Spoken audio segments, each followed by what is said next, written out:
On est dans notre feuilleton de la semaine. Vous savez qu'on le consacre aux richesses du Pays de Caux, c'est pas ce qui manque. Mais aujourd'hui, je dirais que c'est un peu l'emblème. On va aller visiter les falaises.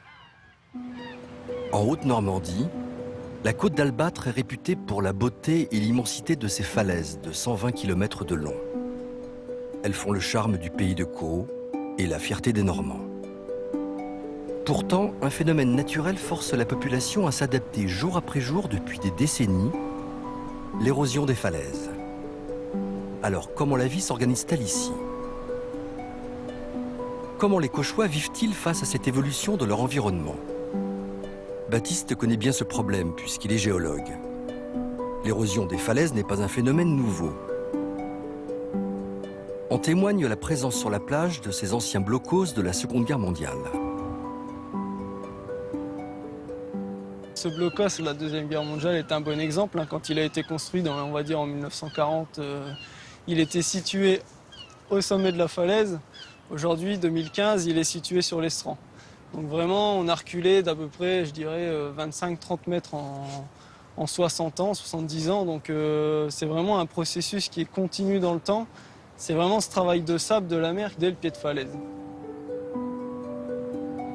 Baptiste analyse sur le terrain les nouvelles failles et les nouveaux risques d'éboulement.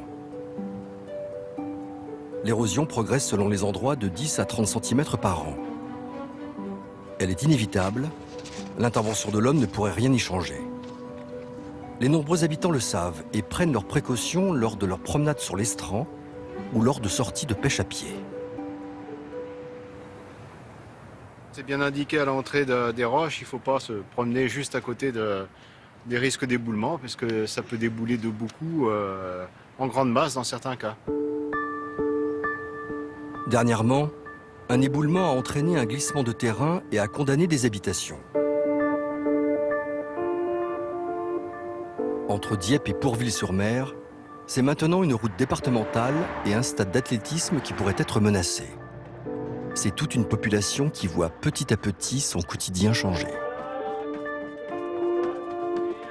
C'est un aléa naturel qui n'est pas prévisible. Il faut en prendre compte dans la construction, il faut en prendre compte dans l'urbanisme, un peu comme pour les inondations, c'est un peu pareil. On sait que ça peut se produire, on sait que ça va se produire, on ne sait pas tout à fait quand, on ne sait pas tout à fait où, même si on précise un petit peu les idées, c'est l'évolution naturelle des falaises.